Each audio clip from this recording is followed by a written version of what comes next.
سليم قلت يا سلمان سويا قال سليم قلت يا سلمان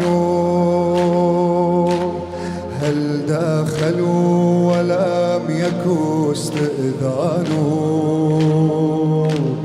فقال إي وعزتي الجبار سمعني لك هذا البيت فقال إي وعزتي الجبار الله على الزهراء من خماري لكنها لاذت وراء الباب ليش رعاية للستر والحجاب فمذ رأوها عصروها عصرا كادت بنفسي أن تموت حسرا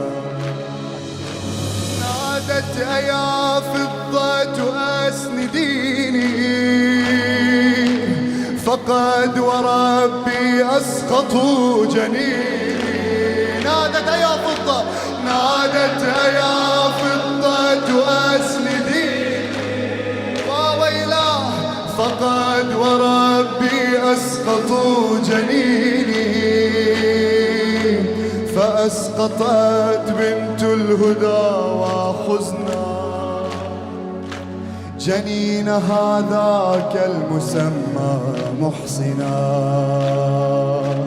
فأسقطت بنت الهدى وحزنا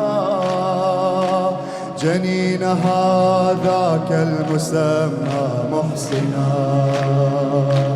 يا زهراء يا زهراء ارفع ايدك يا زهراء يا زهراء يا زهراء يا زهراء يا زهراء إلى البقيع بعالي صوتك يا زهراء